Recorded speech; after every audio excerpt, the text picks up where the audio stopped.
ಅವಕಾಶ ಕೊಟ್ಟಂತ ಶರಣ ಸಾಲಗ ಅವರೇ ಮತ್ತೆ ಅದನ್ನ ನಾವು ರೀಚ್ ಮಾಡಿ ಆದಷ್ಟು ಬೇಗ ಮುಗಿಸಿ 15 ನಿಮಿಷ ಒಳಗೆ 1 ಮಿನಿಟ್ ಕೊಡಬೇಡ ಅಧ್ಯಕ್ಷ. 10 ನಿಮಿಷ ಸಾಕು. 15 ನಿಮಿಷ ಮೇಲೆ 1 ಮಿನಿಟ್ ತೊಗೊಂಬಲ್ಲ ಅಧ್ಯಕ್ಷರೇ. ಮಾನ್ಯ ಅಧ್ಯಕ್ಷರೇ, ನೆಕ್ಸ್ಟ್ ಅಭಯ್ ಪಾಟೀಲ್. ಅಧ್ಯಕ್ಷರೇ, ನಾನು ಬಸವ ಕಲ್ಯಾಣದ ಶಾಸಕ. ನಿಮ್ಮ ಮೇಲ್ಗಡೆ ಜಗತ್ ಪ್ರಸಿದ್ಧ 11 ಮಹಾನ್ ಪುರುಷರ ಭಾವಚಿತ್ರಗಳನ್ನು ಹಾಕಿದ್ದೀರಿ ಅಧ್ಯಕ್ಷರೇ. ಅದರಲ್ಲಿ ಭಕ್ತಿ ಭಂಡಾರಿ ಬಸವಣ್ಣನವರು, ನನ್ನ ಮತಕ್ಷೇತ್ರದವರು, ಬಸವ ಕಲ್ಯಾಣದವರು, ಕಲ್ಯಾಣ ಕರ್ನಾಟಕದವರು, ಉತ್ತರ ಕರ್ನಾಟಕದವರು. ಅಧ್ಯಕ್ಷರೇ, ಕಲ್ಯಾಣ ಕರ್ನಾಟಕ, ಉತ್ತರ ಕರ್ನಾಟಕ ಕೃಷಿಯ ಮೇಲೆ ಸಂಪೂರ್ಣವಾಗಿ ಅವಲಂಬನೆ ಆಗಿರ್ತಕ್ಕಂಥ ಪ್ರದೇಶಗಳು. ಅಧ್ಯಕ್ಷರೇ, ಕೋಟಿ ವಿದ್ಯೆಗಳಲ್ಲಿ ಮೇಟಿ ವಿದ್ಯೆಯ ಮೇಲೂ ಮೇಟಿಎಂ ರಾಟಿ ನಡೆದುದಲ್ಲದೆ ಯಾವಾಗಲೂ ಹೇಳ್ತಿರೋದು ದೇಶದಾಟವೇ ಕೆಡಕು ಸರ್ವಜ್ಞ. ಒಕ್ಕಲಿಗ ಒಕ್ಕದಿದ್ದರೆ ಬಿಕ್ಕುವುದು ಜಗವೆಲ್ಲ. ಅಧ್ಯಕ್ಷರೇ, ಲಾಲ್ ಬಹದ್ದೂರ್ ಶಾಸ್ತ್ರಿ ಅವರು ಜೈ ಜವಾನ್ ಜೈ ಕಿಸಾನ್ ಅಂತ ಹೇಳಿದ್ರು. ಅಧ್ಯಕ್ಷರೇ, ರೈತರಿಗೆ ಜಯನೇ ಆಗ್ಲಿಲ್ಲ. ಅಧ್ಯಕ್ಷರೇ, ಇವತ್ತಿಗೂ ರೈತ ಎಲ್ಲಿ ಗೆಲ್ಲೇ ಇಲ್ಲ. ತನ್ನ ಇಡೀ ಜೀವನ ಪೂರ್ತಿ ಸೋಲ್ತಾನೆ ಬಂದ ಅಧ್ಯಕ್ಷರೇ ರೈತ. ಅಧ್ಯಕ್ಷರೇ, ಈ ಜಗತ್ತಿನಲ್ಲಿ ತಾನು ಬದುಕಿ ಮತ್ತೊಬ್ಬನಿಗೂ ಬದುಸ್ತಕ್ಕಂಥ ಏಕೈಕ ವಿದ್ಯೆ ಅದು ಯಾವ್ದಾರ ಅಂದ್ರೆ ಅಧ್ಯಕ್ಷರೇ, ಅದು ಒಕ್ಕಲತನ. ಅಧ್ಯಕ್ಷರೇ, ಇವತ್ತು ಮೊನ್ನೆ ಧಾರಾಕಾರ ಮಳೆ ಆಯಿತು. ಬೆಂಗಳೂರಿನ ಅಧಿವೇಶನದಲ್ಲಿ ಬಂದಾಗ ಅಷ್ಟು ಮಳೆ ಆಗಿದ್ದಿಲ್ಲ ಅಧ್ಯಕ್ಷರೇ.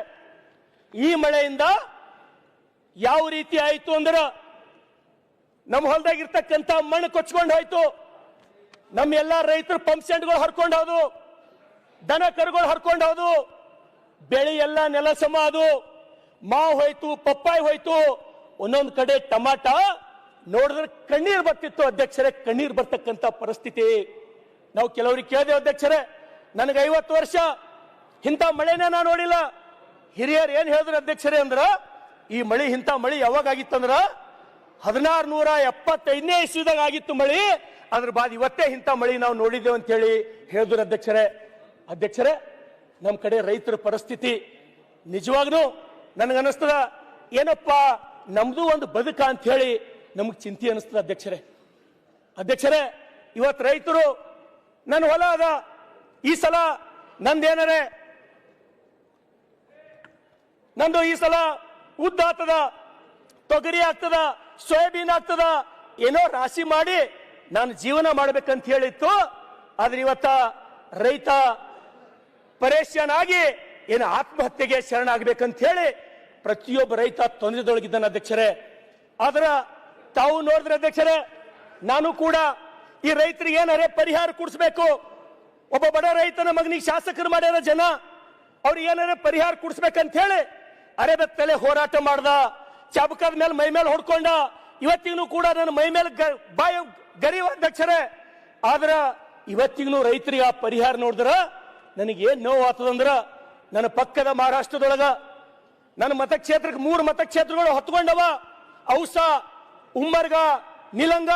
ಅಲ್ಲಿ ರೈತರಿಗೆ ದೇವೇಂದ್ರ ಫಡ್ನವೀಸ್ ಅವರು ಕೈ ತುಂಬಾ ಪರಿಹಾರ ಕೊಟ್ಟಾರ. ಅವರಿಗೆ ಎಷ್ಟು? ಸುಮಾರು 31,628 ಕೋಟಿಗಳು ದೇವೇಂದ್ರ ಫಡ್ನವೀಸ್ ಅವರು ಪರಿಹಾರ ಕೊಟ್ಟರು. ಹೌದು, ಅಲ್ಲಿನೂ ಕೂಡ ಲಾಡ್ಕಿ ಬಹನ್ ಯೋಜನೆ ಇದೆ, ಅಲ್ಲೂ ಬಸ್ ಫ್ರೀ ಇದೆ.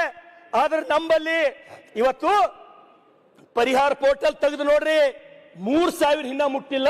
ಮಹಾರಾಷ್ಟ್ರದೊಳಗ 31,000 ಕೇಂದ್ರ ಸರ್ಕಾರ ಎಷ್ಟು ಕೊಡ್ತು? ಅಷ್ಟು ಕೊಟ್ಟು ಇವತ್ತು ನೋಡಿ ನೀವು ಅಲ್ಲಿ ಜನ, ನಮ್ಮ ಪಕ್ಕದ ಕ್ಷೇತ್ರ ಜನ, ನಮಗಿಷ್ಟು ದುಡ್ಡು ಬಂತು, ನನಗೆ 1 ಲಕ್ಷ ಬಂತು, ನನಗೆ 2 ಲಕ್ಷ ಬಂತು ಅಂತ ಹೇಳಿ ಒಂದೇ ಸವನ ಗೋಳಾಡ್ತಾರೆ ಅಧ್ಯಕ್ಷರೇ. ನಮ್ಮ ರೈತರು ಆಕಳ ಸ್ವಭಾವದವ್ರ ಅಧ್ಯಕ್ಷರೇ. ಹೋರಾಟ ಅಂದ್ರೆ ಗೊತ್ತಿಲ್ಲ ನಮಗ. ನಮ್ಮ ರೈತರು ಬೆಕ್ಕಿನ ಸ್ವಭಾವದವರಲ್ಲ. ಬೆಕ್ಕು ಏನ್ ಮಾಡ್ತದ ಅಧ್ಯಕ್ಷರೇ, ಒಂದು ಕೋಣೆಯೊಳಗ ಬಾಕಲು ಬಂದ್ ಮಾಡಿ, ಕಿಟಕಿ ಬಂದ್ ಮಾಡಿ ಹೊಡಿಲಕ್ ಸ್ಟಾರ್ಟ್ ಮಾಡ್ರಿ, ಮೊದಲು ತಪ್ಪಿಸ್ಲೋಕ್ ನೋಡ್ತದ ಅಧ್ಯಕ್ಷರೇ ಬೆಕ್. ಒಂದ್ ವೇಳೆ ತಪ್ಪಿಸ್ಲೋಕ್ ಆಗಿಲ್ಲ ಅಂದ್ರ ಹೊಡೆಯವನು ಕುತ್ತಿಗೆ ಅಟ್ಯಾಕ್ ಮಾಡ್ತದ ಅಧ್ಯಕ್ಷರೇ. ಆದ್ರೆ ನಮ್ಮ ರೈತರು ಕುತ್ತಿಗೆ ಹಿಡಿಯೋರಲ್ಲ. ಬೇಜಾರಾಯ್ತಂದ್ರೆ ಹೋಗಿ ನೇಣು ಹಾಕೋಮಂತ ನನ್ನ ಭಾಗದ ರೈತರು, ಉತ್ತರ ಕರ್ನಾಟಕದ, ಕಲ್ಯಾಣ ಕರ್ನಾಟಕದ ರೈತರ ಅಧ್ಯಕ್ಷರೇ. ಇದು ಒಂದ್ ಕಡೆ ಆದ್ರ ನಾನು ಈ ವಿನಂತಿಯನ್ನು ಮಾಡ್ತೇನೆ, ನೀವು ರೈತರಿಗೆ ಕೈ ಹಿಡಲ್ಲ, ರೈತರಿಗೆ ಪರಿಹಾರ ಕೊಡಲ್ಲ ಅಂದ್ರ ಯಾಕೆ ಈ ಸರ್ಕಾರ ಇರಬೇಕು? ರೈತರು ಒಂದ್ ವೇಳೆ ಇದೇ ಪರಿಸ್ಥಿತಿದಾಗ ಮುಂದುವರೆದ್ರೆ ನಾವು ಯಾರು ಉಳಿಯಲ್ಲ, ನಮ್ಗೆ ಯಾರಿಗೂ ಉಳ್ಗಾಲಿಲ್ಲ. ಈಗ ನಮಗ್ ಬಹಳ ಚಂದ ಅನಿಸ್ಲತ್ತದ, ನಮ್ಗೆ ಅದ್ರ ಅರಿವು ಆಗಲಾಗ್ಯದ. ನಾನು ಸ್ವತಃ ಹೋಗಿನಿ ಅಧ್ಯಕ್ಷರೇ, ನಾನು ಸ್ವತಃ ಹೋಗಿ ತೊಗರಿ ಏನು ಇನ್ನೇನ್ ರೈತ ಬೆಳೆ ರಾಶಿ ಮಾಡಬೇಕು, ಆ ಟೈಮ್ನ ತೊಗರಿ ನೀರಾಗ ನಿಂದಿರ್ತದ. ಬೆಳೆದವನಿಗೆ ಎಷ್ಟು ಕಷ್ಟ ಆಗಲ್ಲ, ಸಾಲಕ್ಕೆಲ್ಲೋ ಹೋಗಿರ್ಬೇಕು, ಅವನು ಯಾರ ಬಲ್ಲೋ ಸಾಲ ತರಬೇಕು. ಅದಕ್ಕಾಗಿ ಮಾನ್ಯ ಮುಖ್ಯಮಂತ್ರಿಗಳಿಗೆ ನಾನು ವಿನಂತಿಯನ್ನು ಮಾಡ್ತೇನೆ, ನಿಮ್ಮ ಪರವಾಗಿ ಮಹಾರಾಷ್ಟ್ರ ಮಾದರಿದೊಳಗ ನಮಗೂ ಕೂಡ ಪರಿಹಾರ ಕೊಡ್ರಿ ಅಂತ ಹೇಳಿ. ಅಧ್ಯಕ್ಷರೇ, ಇನ್ನೊಂದ್ ಕಡೆ ನಮ್ ಕಡೆ ಏನಾರೆ ದವಾಖಾನಿ ಒಂದ್ ವೇಳೆ ಹತ್ತು ಅಂದ್ರ ರೈತರಿಗೆ ಆ ಪರಿಸ್ಥಿತಿ ನೀವು ಕೇಳಬಾರ್ದು. ಯಾವ ದವಾಖಾನೆ ಹೋದ್ರು 2 ಲಕ್ಷ 3 ಲಕ್ಷ ಬಿಲ್ಲ. ಯಾವ್ದು ಏನ್ ಮಾಡ್ಬೇಕು ಅಧ್ಯಕ್ಷರೇ? ನಾವು ಒಂದ್ ಕಡೆ ಬೆಳೆ ಹೋಯ್ತು, ರೋಗಗಳು ನಮಗೆ ಯಾವ ತಪ್ಪಲಾಗ್ಯಾವ. ಇವತ್ತು ಸಿಎಂ ಪರಿಹಾರ ನಿಧಿ ಕೊಡ್ತೀರಿ, ನಮಗ ಒಂದು ವರ್ಷಕ್ಕೆ ಎಷ್ಟು ಸಿಎಂ ಪರಿಹಾರ ನಿಧಿ ಕೊಡ್ತಿರ್ತಾವು? ಅಬ್ಬಬ್ಬ ಅಂದ್ರ 70 ಇಲ್ರಿ 80 ಕೋಟಿ ಸಿಎಂ ಪರಿಹಾರ ನಿಧಿ. ಸಿಎಂ ಪರಿಹಾರ ನಿಧಿಗೆ ನಾನು ವಿನಂತಿಯನ್ನು ಮಾಡ್ತೇನೆ ಎಲ್ಲರ ಪರವಾಗಿ, ನೀವು ಬರೇ ಆ ಗೃಹಲಕ್ಷ್ಮಿ ಏನ್ ಕೊಡ್ಲತ್ತಿರಲ್ಲ ಅಧ್ಯಕ್ಷರೇ, 50 ರೂಪಾಯಿ ಅದನ್ನ ಕಟ್ ಮಾಡ್ಕೋರಿ. ಸಿಎಂ ಪರಿಹಾರ ನಿಧಿ ಒಂದು ವರ್ಷಕ್ಕೆ 1,000 ಕೋಟಿ ಕೊಡ್ಬೋದು, 1,000 ಕೋಟಿ. ಯಾಕಂದ್ರ ನಮ್ ಕಡೆ ದವಾಖಾನಿಗೆ ಹೋಗ್ಬೇಕು, ಅಲ್ಲಿ ಬಿ ರೊಕ್ಕ ಹಾಕ್ಬೇಕು, ಹೊಲ ಮಾರ್ಕೋಬೇಕು, ಸಾಯ್ಬೇಕು, ಹಿಂದುಳಿದವ್ರನ್ನು ಕೊರಗ್ ಸಾಯ್ಬೇಕು ಅಧ್ಯಕ್ಷರೇ. ಇಂಥ ಜ್ವಲಂತ ಸಮಸ್ಯೆ ನಮ್ ಕಡೆ ಸಾಕಷ್ಟು ಇದೆ ಅಧ್ಯಕ್ಷರೇ. ಕಿಡ್ನಿ ಫೇಲ್ ಆಗಿರೋದು ಅಧ್ಯಕ್ಷರೇ, ಈಚೀಚೆಗಡೆ ಹಾರ್ಟ್ ಅಟ್ಯಾಕ್ಗಳು ಅಧ್ಯಕ್ಷರೇ, ಒಂದಲ್ಲ ಎರಡಲ್ಲ ನೂರಾರು ಸಮಸ್ಯೆಗಳಿಂದ ನಮ್ಮ ರೈತರು ಪರದಾಡ್ತಾ ಇದ್ದಾರೆ ಅಧ್ಯಕ್ಷರೇ. ಅದ್ರ ಜೊತೆಗೆ ಅಧ್ಯಕ್ಷರೇ, ಇನ್ನೊಂದು ಉತ್ತರ ಕರ್ನಾಟಕ, ಕಲ್ಯಾಣ ಕರ್ನಾಟಕ, ವ್ಯಸನ ಮುಕ್ತ ಕಲ್ಯಾಣ ಕರ್ನಾಟಕ ಮಾಡ್ಕೊಡ್ರಿ, ವ್ಯಸನ ಮುಕ್ತ ಉತ್ತರ ಕರ್ನಾಟಕ ಮಾಡ್ಕೊಡ್ರಿ. ಇವತ್ತು ಹಳ್ಳಿಗೆ ಹೋದ್ರೆ ಅಧ್ಯಕ್ಷರೇ, ಹಳ್ಳಿಯಾಗ ಹೆಣ್ಮಕ್ಳು ಸುತ್ತ ನಿಂತು ಮಾರಾಯ ಮನಿ ತಂದು ಶರಿ ಮಾರ್ಲತ್ತಾರ, ಊರಾಗೆಲ್ಲ ಸಣ್ಣ ಸಣ್ಣ ಮಕ್ಕಳು ಕುಡಿದು ಸಾಯ್ಲತ್ತಾರ, ಕಳ್ಳ ಫೇಲ್ ಆಗಂತ ಹೇಳಿ ಹೆಣ್ಮಕ್ಳು ಶಾಪ್ ಹಾಕ್ಲತ್ತಾರ ಅಧ್ಯಕ್ಷರೇ. ಅಂತವ್ರ ಶಾಪ್ ತಗೊಂಡು ನಾವು ಮತ್ತೆ ಹ್ಯಾಂಗ ಹೋಗಿ ಅವ್ರ ಬಲ್ಲ ಓಟ್ ಕೇಳ್ಬೇಕು ಅಧ್ಯಕ್ಷರೇ. ನಾವು ಇವತ್ತು ನೀವು ಕೊಡ್ತಕ್ಕಂತ 2,000 ರೂಪಾಯಿ ಅಯ್ಯನ್ ನಮ್ ಕಡೆ ಕುಡಿಯ ಮುಂದ ಆ ಒಟ್ಟಣಿ ಹಪ್ಪಳ ತಿಂತಾರಲ್ಲ ಅಧ್ಯಕ್ಷರೇ, ಅದಕ್ಕೂ ಸಾಲಲ್ಲ 2,000 ರೂಪಾಯಿ. ಅದಕ್ಕೆ ದಯಮಾಡಿ ನಾನು ಎಕ್ಸೈಸ್ ದವ್ರಿಗೆ ಕೇಳಿದ್ರ ಅವ್ರು ಏನ್ ಹೇಳ್ತಾರ ನಮಗಂದ್ರ, ಇಲ್ಲಪ್ಪ ನಮಗ್ ಸರ್ಕಾರ ಟಾರ್ಗೆಟ್ ಕೊಟ್ಟದ, ನಾವು ಒದ್ದು ಮಾಡಿಸ್ಬೇಕಿಷ್ಟು, ಹಳ್ಳಿಗೆ ಹೋಗ್ಬೇಕು ಸರಾಯ್, ಮನಿಗೆ ಹೋಗ್ಬೇಕು ಸರಾಯ್ ಅಂತ ಹೇಳಿ ಅವ್ರು ನಮಗ ಸಬೂಬ್ ಹೇಳ್ತಾರ ಅಧ್ಯಕ್ಷರೇ. ಯಾವ ಟಾರ್ಗೆಟ್ ಕೊಟ್ಟಲ್ಲ. ಲಾಸ್ಟ್ 5 minutes ಅಧ್ಯಕ್ಷರೇ, ಅಧ್ಯಕ್ಷರೇ ಡಿಸ್ಟರ್ಬ್ ಮಾಡಬೇಡಿ ಅಧ್ಯಕ್ಷರೇ. ನಮ್ ಕಡೆ ಅದು ಏನೋ ಅಂತಾರಲ್ಲ, ಮಾತಾಡಿ, ಬ್ಯಾಸರ್ಸ್ ಬ್ಯಾರ ಆದ್ರೆ ಅತ್ತಿ ಪಾಲಿಗೆ ಬಂದೇಳಂತ. ನಮ್ ಕಡೆ ಒಂದು ಗಾದಿ ಅದ ಅಧ್ಯಕ್ಷರೇ, ಬ್ಯಾಸರ್ಸ್ ಬ್ಯಾರ ಆದ್ರ ಅತ್ತಿ ಪಾಲಿಗೆ ಬಂದೇಳಂತ. ನಾ ಅವ್ರ ಉಪಾಧ್ಯಕ್ಷರಿದ್ದಾಗ ಚಲೋ ಆಯ್ತಪ್ಪ, ನಂಗೂ ಅವ್ರೇ ಇರ್ತಾರ ಅಂತ ತಿಳ್ಕೊಂಡಿದ್ದ, ನನ್ನ ಹಣೆ ಬರ್ಕ್ ಮತ್ತೆ ನೀವೇ ಬಂದ್ರಿ. ಆಗ ನನ್ನಲ್ಲಿ ಎಷ್ಟು ಗಾದೆ ಉಂಟು ಗೊತ್ತುಂಟು ಹೇಳ್ಬೇಕಾದ್ರೆ, ಈಗ ಕುಡ್ಸೋತಿಲ್ಲ. ಏನ್ ಮಾಡೋದು ಅಧ್ಯಕ್ಷರೇ? 5 ನಿಮಿಷ ಮುಗಿಸಿ ಅಧ್ಯಕ್ಷರೇ, ಇವತ್ತು ಆ ವ್ಯಸನಕ್ಕ ಗಾಂಜಾ, ಅಫೀಮ, ಕುಕ್ಕೇನ ಅಧ್ಯಕ್ಷರೇ ಸಣ್ಣ ಸಣ್ಣ ಸಣ್ಣ ಸಣ್ಣ ಮಕ್ಕಳು ಸಾಯ್ಲತ್ತಾವ, ಸಣ್ಣ ಸಣ್ಣ ಸಣ್ಣ ಮಕ್ಕಳು. ನಾವು ಪ್ರತಿದಿನ ನೋಡ್ತೀವಿ, ನಾವು ಒಂದಲ್ಲ 2 ದಿನ. ಇವತ್ತು ನೋಡ್ರಿ, ಇಲ್ಲಿ ಬೆಂಗಳೂರು ಮೈಸೂರದೊಳಗ ಎಲ್ಲ ಕಡೆ ಮಂಗಳೂರದೊಳಗ ಪ್ರತಿಯೊಬ್ಬ ಹೆಲ್ಮೆಟ್ ಹಾಕೊಂಡು ಓಡಾಡ್ತಾನ, ಪ್ರತಿಯೊಬ್ಬ ಹೆಲ್ಮೆಟ್. ನಾ ಬೆಂಗಳೂರ್ದಾಗ ಯಾವಾಗ ನಿಂತು ನೋಡ್ತೀನಿ, ಒಬ್ಬರೇ ಹೆಲ್ಮೆಟ್ ಹಾಕೊಂಬಲ್ದವ್ ಎಲ್ಲರೇ ಕಾಣ್ತಾನೆ ಅಂತ ಹೇಳಿ ನಾನು ನೋಡ್ತೀನಿ. ಒಬ್ಬ ಮಗ ಬಿ ಹೆಲ್ಮೆಟ್ ಇಲ್ಲದೆ ಓಡಾಡಲ್ಲ. ನಮ್ ಕಡೆ ನಿಮ್ಗೆ ಒಬ್ಬನಿಗೆ ನೋಡ್ಲಕ್ ಫೋಟೋ ತಗೋತೀನಿ ಅಂದ್ರೆ ಹೆಲ್ಮೆಟ್ ಹಾಕೊಂಡು ಓಡಾಡೋ ಸಿಗಲ್ಲ. ನಮ್ ಕಡೆ ಒಂದು ಮನುಷ್ಯ ಸಿಗಲ್ಲ.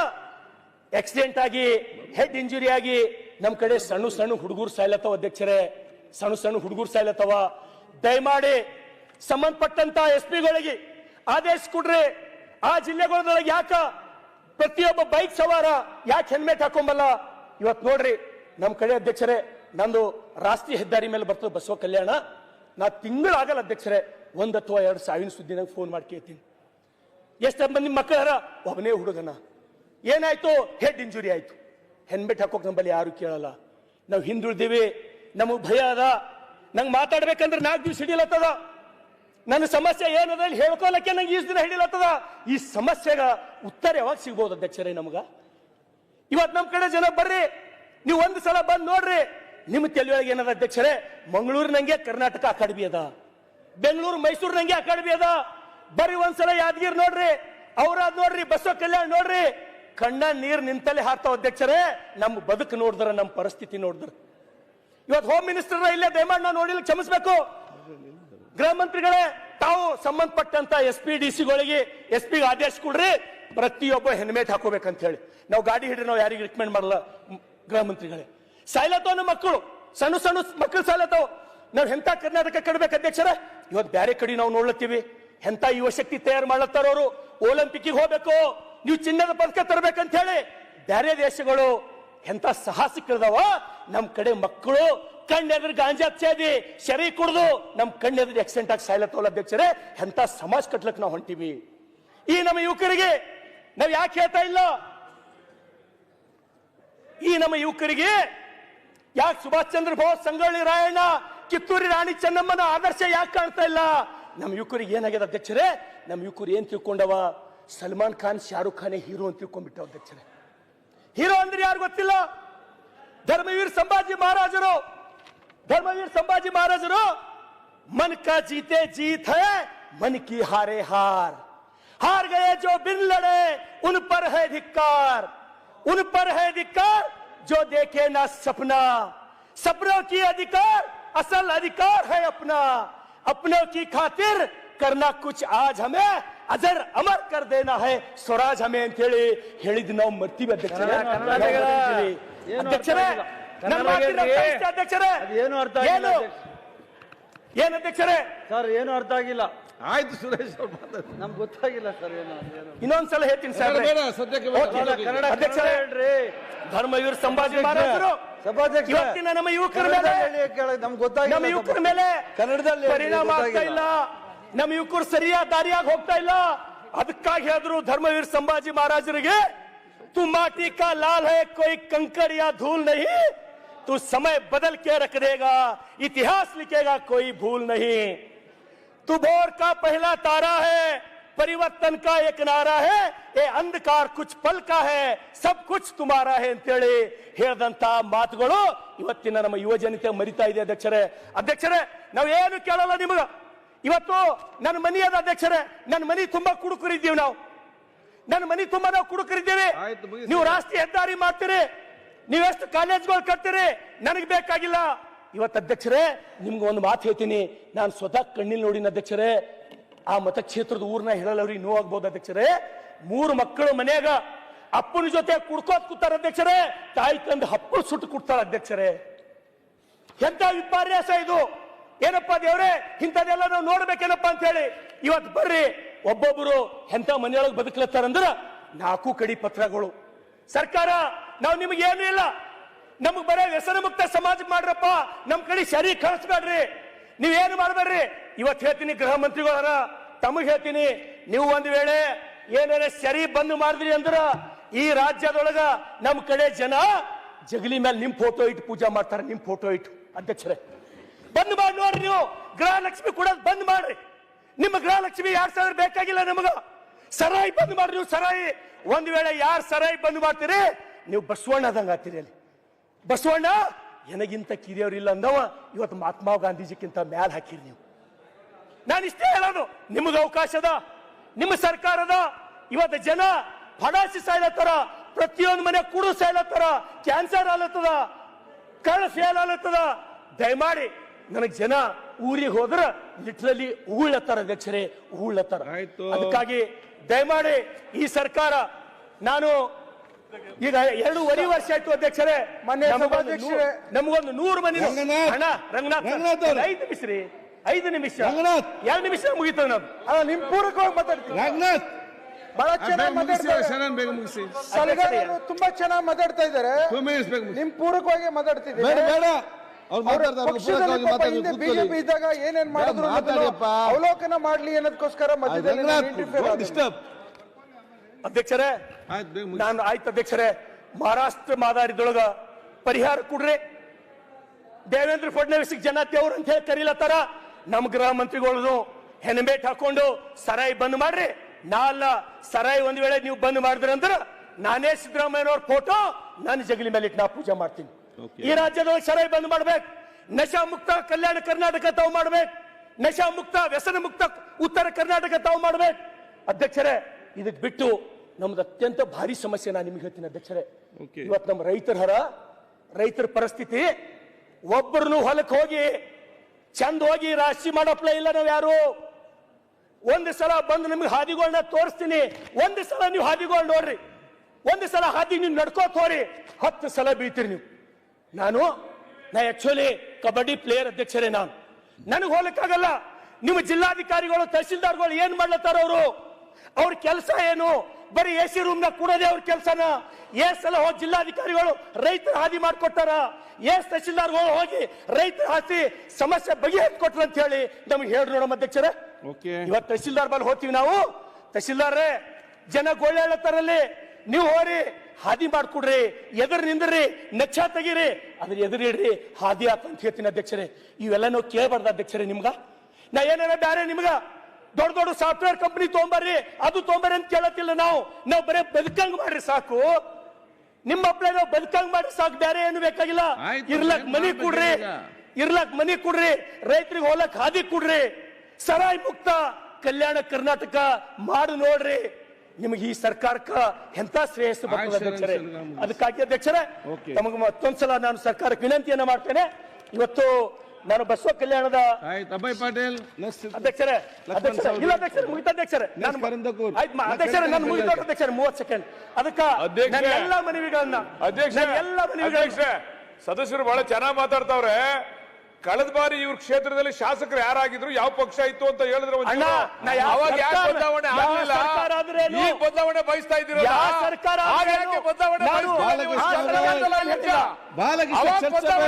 ನೀವು ಮಾಡಿಲ್ಲ ನಮ್ಮ ಸರ್ಕಾರ ಅಂದ್ರೆ ನಮ್ಗೆ ಅದಕ್ಕೆ ಜನ ಈ ಕಡೆ ಕೂಡ್ತಾರೆ. ಮುಂದಿನ ಸಲ ಇಲ್ಲಿ ಬಂದು ಕೂಡ್ತೀರಾ? ಶಿಕ್ಷೆ ಕೊಟ್ಟಾರೆ ಅಧ್ಯಕ್ಷರೇ.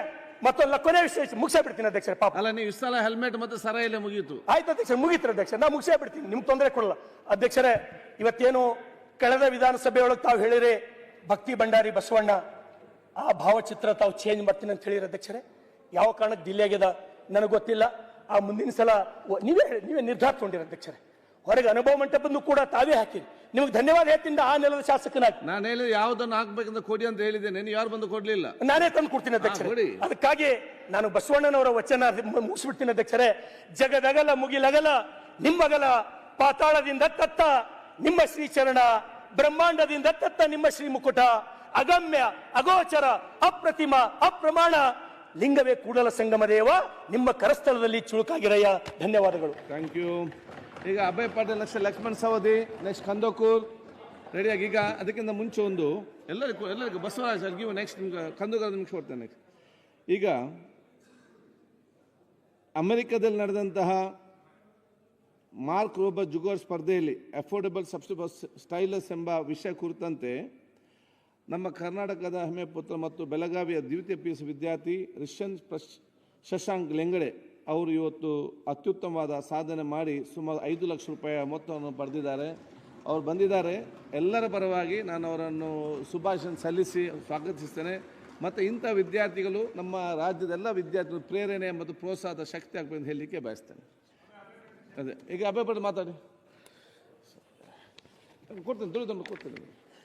Next Lakshmi Kandakur, next ready Basavamurthy ಮತ್ತು ದುರ್ಯೋಧನ ಅವರು. ನನ್ನ ಮತಕ್ಷೇತ್ರದ ವಿದ್ಯಾರ್ಥಿ, ನಾನು ಅವನಿಗೆ ಅಭಿನಂದನೆಯನ್ನು ಸಲ್ಲಿಸ್ತೇನೆ. ಸರ್, ವಿಶೇಷವಾಗಿ ಉತ್ತರ ಕರ್ನಾಟಕದ ಬಗ್ಗೆ ಒಂದು ಚರ್ಚೆ ಅನೇಕ ಜನ ತಮ್ಮ ಸಲಹೆ ಸೂಚನೆಗಳನ್ನು ಕೊಟ್ಟಿದ್ದಾರೆ. ನಾನು ಅದರ ಬಗ್ಗೆ ಹೆಚ್ಚಿಗೆ ಚೆಲ್ಲದೇ ಬೆಳಗಾವಿ ನಗರದ ಕಳೆದ 50-60 ವರ್ಷದಿಂದ ನಮ್ಮನ್ನು ಯಾವ ರೀತಿ ಕಡೆಗಣಿಸಿದಾರೋ, ವಿಶೇಷವಾಗಿ ಈ ಗಡಿ ವಿಷಯದಿಂದ ನಮಗೆ ಎಷ್ಟು ಅನ್ಯಾಯ ಆಗಿದೆ ಅನ್ನೋದನ್ನು ತಮ್ಮ ಮುಖಾಂತರ ಸರ್ಕಾರ ಗಮನಕ್ಕೆ ತರುವಂಥದ್ದು ಮಾಡ್ತೀವಿ. ಯಾವುದೇ ಸರ್ಕಾರ ಇರಲಿ, ನಾನು ಒಂದೇ ಸರ್ಕಾರ ಬಗ್ಗೆ ಹೇಳ್ತಾ ಇಲ್ಲ. ಬೆಳಗಾವಿ ವಿಶೇಷವಾಗಿ ಗಡಿ ಭಾಗದ ಸಮಸ್ಯೆ ಅಂತ ಹೇಳಿ 50 ವರ್ಷದಿಂದ ನಮ್ಮನ್ನು ಕಡೆಗಣಿಸೋದು. ವಿಶೇಷವಾಗಿ ನಮ್ಮಲ್ಲಿ ಇಂಡಸ್ಟ್ರಿ ಬಗ್ಗೆ, ಇಂಡಸ್ಟ್ರಿ ಕಳೆದ 50 ವರ್ಷದಿಂದ ಇಂಡಾಲ್ಕೋ ಒಂದು ಬಂದ ನಂತರ ನಮ್ಮಲ್ಲಿ ಯಾವ ದೊಡ್ಡ ಇಂಡಸ್ಟ್ರಿಗಳು ಬಂದಿಲ್ಲ ಅಧ್ಯಕ್ಷರೇ. ಅದೇ ರೀತಿ ನಗರದ ಅಭಿವೃದ್ಧಿಗೆ 2ನೇ ರಾಜಧಾನಿ ಅಂಥೇಳಿ ನಾವು ಅಂತೀವಿ, ಆದರೆ ನಮ್ಮಲ್ಲಿ ಇನ್ನೂ ಒಳಚರಂಡಿ ವ್ಯವಸ್ಥೆ ಇಲ್ಲ. ಸುಮಾರು 800 ಕೋಟಿ ರೂಪಾಯಿ ನಮಗೆ ಬೇಕಾಗ್ತದೆ. ಅದು ನಮಗೆ ಇನ್ನೂ ತನಕ ಮರೀಚಿಕೆ ಆಗಿಲ್ಲ. ಅದು ಒಟ್ಟಾರೆಯಾಗಿ ಹೇಳಬೇಕಂತಂದ್ರೆ ಬೆಳಗಾವಿ ನಗರದ ಬಗ್ಗೆ ಬೇರೆ ಬೇರೆ ಜಿಲ್ಲೆಗಳ, ವಿಶೇಷವಾಗಿ ಬೆಂಗಳೂರಿನಿಂದ ಹಿಡಿದು ಈ ಹೈವೇ ಮುಖಾಂತರ ಬೆಳಗಾವಿ ತನಕ ಬರುವಂಥ ಎಲ್ಲ ಜಿಲ್ಲೆಗಳಲ್ಲಿ ಸಿಕ್ಕಂಥ ಅನುದಾನ ನಾವು 50 ವರ್ಷ ನೋಡಿದರೆ, ನಮಗೆ ಸಿಕ್ಕಂಥ ಅನುದಾನ ನೋಡಿದರೆ 10% ಇಲ್ಲ. ನಮ್ಮಲ್ಲಿ ನಾನು ಹಿಂದೆ ತಾವ ಅಧ್ಯಕ್ಷ ಇದ್ದಾಗ ವಿಧಾನಸಭೆಯೊಳಗೆ ಖಾಸಗಿ ನಿರ್ಣಯ ತೊಗೊಂಬಂದಿನಿ. ನಾನು 100 ವರ್ಷ ಕಾಂಗ್ರೆಸ್ಸಿನ ಏನು ರಾಷ್ಟ್ರೀಯ ಕಾಂಗ್ರೆಸ್ ಮಹಾತ್ಮ ಗಾಂಧೀಜಿಯವರ ಅಧ್ಯಕ್ಷ ಆದಂತಹ ಬೆಳಗಾವಿಯ ಅಲ್ಲಿ ನಡೆದಂಥ ಅಧ್ಯಕ್ಷತೆಯಲ್ಲಿ ನಡೆದಂಥ ಅದನ್ನು ಗಮನದಲ್ಲಿ ಇಟ್ಟುಕೊಂಡು ಒಂದು ಬೆಳಗಾವಿ ಅಭಿವೃದ್ಧಿಗೆ ಒಂದು ನೀಲನಕ್ಷೆ ತಯಾರು ಮಾಡಿ ಕೇಂದ್ರ ಮತ್ತು ರಾಜ್ಯ ಸರ್ಕಾರದ ಅನುದಾನದಲ್ಲಿ ಬೆಳಗಾವಿಯನ್ನು ಅಭಿವೃದ್ಧಿಪಡಿಸುವಂಥದ್ದು. ಅದರ ಜೊತೆಗೆ ಗಾಂಧೀಜಿಯವರು ಬಂದಂಥ ಅನೇಕ ಸ್ಥಳಗಳು ಬೆಳಗಾವಿ ತಾಲೂಕಿನಲ್ಲಿ ಅದಾವ, ಅವತ್ತನ್ನು ಗುರುತಿಸಿ ಅಭಿವೃದ್ಧಿಪಡಿಸುವಂಥ ಜೊತೆಗೆ ಒಂದು 300 ಎಕರೆಯಲ್ಲಿ ಸ್ವಾತಂತ್ರ್ಯ ಸಂಗ್ರಾಮ ಥೀಮ್ ಪಾರ್ಕ್ ಮಾಡ್ಬೇಕಂತ ಹೇಳಿ ನಾವು ಒಂದು ಪ್ರಸ್ತಾವನೆ ಖಾಸಗಿ ನಿರ್ಣಯ ಮಾಡಿ ಅದು ನಿರ್ಣಯನ ಅಂಗೀಕರಿಸಿ ಕೇಂದ್ರ ಸರ್ಕಾರದ ಇನ್ನು ಸಾಂಸ್ಕೃತಿಕ ಮಂತ್ರಿ ಅವರು ಹೇಳಿದರು ರಾಜ್ಯ ಸರ್ಕಾರ ಎಷ್ಟು ಕೊಡ್ತದೆ ಅಷ್ಟು ನಾವು ಕೊಡ್ಲಿಕ್ಕೆ ತಯಾರು ಮಾಡ್ತೇವೆ ಅಂತ. ಆದ್ರೆ ತಾವೇನು ಮಾಡಿದ್ರಿ, ಬೆಳಗಾವಿನಾಗ ಬಂದ ಆ 100 ವರ್ಷದ ಸಮಾವೇಶ ಒಂದು ಪಕ್ಷದ ಸಮಾವೇಶ ಮಾಡಿದ್ರಿ, 100 ಕೋಟಿ ರೂಪಾಯಿ ತೊಗೊಂಬಂದ್ರಿ, ಮೈಸೂರದವಂಗೆ ಬಲ್ಪ್ ಹಚ್ಚಾಕ್ ಕೊಟ್ರಿ, ಗಾಂಧೀಜಿ ಫೋಟೋ ಇಷ್ಟ ಹಾಕಿರಿ, ಈಗಿನ ಗಾಂಧಿಗಳು ಫೋಟೋ ದೊಡ್ಡ ಹಾಕಿರಿ. ಏನು ಮಾಡಿದ ಬೆಳಗಾವಿಗೆ? ಏನು ಉಪಯೋಗ ಮಾಡಿಲ್ಲ. 100 ವರ್ಷ ಗಾಂಧೀಜಿಯವ್ರ ಜೀವಮಾನ್ಯ ಒಂದೇ ಸಲ ಅಧ್ಯಕ್ಷ ಆಗಿದ್ರು, ಅದು ಬೆಳಗಾವಿ ಅಧ್ಯಕ್ಷ. ನೀವೊಂದು ಕ್ರಿಯಾ ಯೋಜನೆ ತಯಾರು ಮಾಡಿ ಬೆಳಗಾವಿ ಅಭಿವೃದ್ಧಿಗೆ ಜೊತೆಗೆ ನಾನು ಬರೀ ಬೆಳಗಾವಿದ ಅಷ್ಟೇ ಇಲ್ಲ, ಗಾಂಧೀಜಿಯವರು ಬಂದಂತಹ ಅನೇಕ ಸ್ಥಳಗಳದ ಬೆಳಗಾವಿ ನಗರದಲ್ಲಿರ್ಬೋದು, ತಾಲೂಕದಲ್ಲಿರ್ಬೋದು. ಕುಮರಿ ಅನ್ನುವಂಥ ಆಶ್ರಮದಲ್ಲಿ ಸುಮಾರು 7 ದಿವಸ ಇದ್ದರು, ಹುದುರಿಯೊಳಗಿದ್ರು, ಬೆಳಗಾವಿ ಹೋಗಿದ್ರು. ಅವತ್ತನ್ನೆಲ್ಲ ಒಂದು ಸ್ಮಾರಕಗಳು ಮಾಡಿ ಅಭಿವೃದ್ಧಿ ಮಾಡುವಂಥದ್ದು ಒಂದು ಯೋಜನೆ ತಯಾರು ಮಾಡಿ ರಾಜ್ಯ ಮತ್ತು ಕೇಂದ್ರ ಸರ್ಕಾರದೊಳಗೆ ಅಭಿವೃದ್ಧಿ ಮಾಡ್ಬೇಕಂತ ಹೇಳಿ ಪ್ರಸ್ತಾವನೆಯನ್ನು ಖಾಸಗಿ ನಿರ್ಣಯ ನಾನಾ ತೊಗೊಂಬಂದು ಅದನ್ನು ಒಪ್ಕೊಂಡ ನಂತರ ಸುಧಾ ತಾವು ಮಾಡಲಿಲ್ಲ ಅಂದರೆ ನೀವು ಬೆಳಗಾವಿ ಬಗ್ಗೆ ಈ ಸರ್ಕಾರಕ್ಕೆ ಏನು ಕಾಳಜಿ ಐತೆ ಲೆಕ್ಕ ಹಾಕಿ. ನಮ್ಮಲ್ಲಿ ಇಂಡಸ್ಟ್ರಿಗಳ ಬಗ್ಗೆ ಈಗೇನು ಇರುವಂಥ ಬೆಳಗಾವಿನಾಗ ಇಂಡಸ್ಟ್ರಿ ಸರ ತಮ್ಮ ಸ್ವಂತ ಬಲದ ಮ್ಯಾಗ ಇಂಡಸ್ಟ್ರಿಗಳಾಗಿದ್ದಾವೆ. ರಾಜ್ಯ ಸರ್ಕಾರ ಯಾವುದೇ ಸರ್ಕಾರ ಇರ್ಬೋದು, ವಿಶೇಷವಾಗಿ ನಾನು ಬೊಮ್ಮಾಯಿ ಸಾಹೇಬ್ರಿಗೆ ಅಭಿನಂದನೆ ಹೇಳ್ತೀನಿ. 120 ಕೋಟಿ ರೂಪಾಯಿ ಮತ್ತು ಸಿ ಪಾಟೀಲ್ರಿಗೆ 120 ಕೋಟಿ ಮತ್ತು ಸುನೀಲ್ ಕುಮಾರ್ ಅವರು ನಮ್ಮ ಪವರನ್ನು ಕೊಟ್ಟಾಗ, ಇವ್ರು ಪವರ್ ಕೊಟ್ಟಾಗ ಮಾತಾಡತ್ತೀವಿ ನಾವು ಇವತ್ತು ಬೆಳಗಾವಿನಾಗ, ಅದಕ್ಕೆ ಅಭಿನಂದನೆ ಸಲ್ಲಿಸ್ತೀನಿ. ಈಗ ನಮಗೆ ಆಗುವಂಥದ್ದು ಅವಶ್ಯಕತೆ ಏನಿದೆ ಸರ್, ನಾಯೇನು ಹೆಚ್ಚಿಗೆ ಮಾತಾಡೋದಿಲ್ಲ. ಒಂದು ನಮ್ಮಲ್ಲಿ ಈಗಾಗಲೇ ಸುಮಾರು 60,000 ಜನ ಬೆಳಗಾವಿ ನಗರನಾಗ ಕಾರ್ಮಿಕರು ಅದಾರ ಸರ್. ಅವ್ರು ESI ಹಾಸ್ಪಿಟಲ್ ಆಗಬೇಕಾಗಿದೆ. ಸುಮಾರು 5 ಎಕರೆ ಜಾಗವನ್ನು ನಾವು ನೋಡಿಕೊಂಡು ESI ಕಾರ್ಪೊರೇಷನ್ ವತಿಯಿಂದ ಅಲ್ಲಿ ಆಸ್ಪತ್ರೆ ನಿರ್ಮಾಣ ಮಾಡ್ಬೇಕಂತೇಳಿ 4 ದಿಂದ 6 ತಿಂಗಳಿಂದ ನಾವು ಜಾಗ ನೋಡಿ ಕೊಟ್ಟಿದ್ದೀವಿ ಸರ್ಕಾರಕ್ಕೆ ಗಮನಕ್ಕೆ ತೊಗೊಂಬರಕ್ಕೆ. ಅದು ಇನ್ನೂ ತನಕ ಅದನ್ನು ಯಾವುದೂ ಅದ್ರ ಮ್ಯಾಗ ನಿರ್ಣಯ ಕೈಗೊಳ್ಳದೆ ಹಂಗೆ ಇಟ್ಟಿರ್ತದೆ. ಆ ವರ್ಕರ್ಗೆ ದೊಡ್ಡ ಅನ್ಯಾಯ ಆಗ್ತದೆ ಸರ್. ಈಗಿರುವಂಥ ಅಶೋಕ್ ನಗರ ಹಾಸ್ಪಿಟಲ್ ಸುಮಾರು 20 ಕಿಲೋಮೀಟರ್ ದೂರ ಆಗ್ತದೆ ಸರ್. ಹೀಗಾಗಿ ಅಲ್ಲಿ ಏನಾದರೂ ಎಮರ್ಜೆನ್ಸಿ ಆದ್ರೆ ಅವು ಕಾರ್ಮಿಕ ಅಲ್ಲಿಂದ ಇಲ್ಲಿ ಬರೋ ಸಂಖ್ಯೆ ದೇವಲಕ್ಕೆ ಹೋಗುವಂಥ ಪರಿಸ್ಥಿತಿ ನಿರ್ಮಾಣ ಆಗಿದೆ. ಹೀಗಾಗಿ ಅದನ್ನು ತಮ್ಮ ಮುಖಾಂತರ ಸರ್ಕಾರ ಗಮನಕ್ಕೆ ತೊಗೊಂಬರುವಂಥದ್ದು ಮಾಡ್ತೀನಿ, ಅದನ್ನು ಬೇಗ ಮಾಡುವಂಥದ್ದು ಆಗಬೇಕು. ಎರಡನೇದು ತಮ್ಮ ಮುಖಾಂತರ ಶಿವಾನಂದ ಪಾಂಡೆ ಸಾಹೇಬ್ರಿಗೂ ನಾನು ಧನ್ಯವಾದ ಹೇಳ್ತೀನಿ. ವಿಶೇಷವಾಗಿ ನೇಕಾರರ ಸಮಸ್ಯೆಗಳನ್ನು 2 ಸಲ ನಮ್ಮನ್ನು ಕರೆದು ಕೇಳಿ ಅದ್ರ ಮ್ಯಾಗ ನಿರ್ಣಯ ಮಾಡುವಂಥದ್ದು ಮಾಡತ್ತೀರಿ.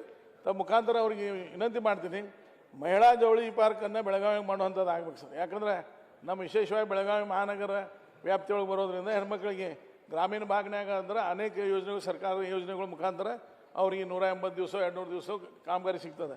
ನಗರನಾಗ ಯಾವೂ ಇಲ್ಲ. ಹೀಗಾಗಿ ಮಹಿಳಾ ಜವಳಿ ಪಾರ್ಕ್ ರಾಷ್ಟ್ರ ಮಟ್ಟದ ಒಂದು ಮಾಡಿದ್ರೆ ನಮ್ಮಲ್ಲಿರುವಂಥ ಮಹಿಳೆಯರಿಗೆ ರೋಜ್ಗಾರ್ಗೆ ಅನುಕೂಲ ಆಗ್ತದೆ.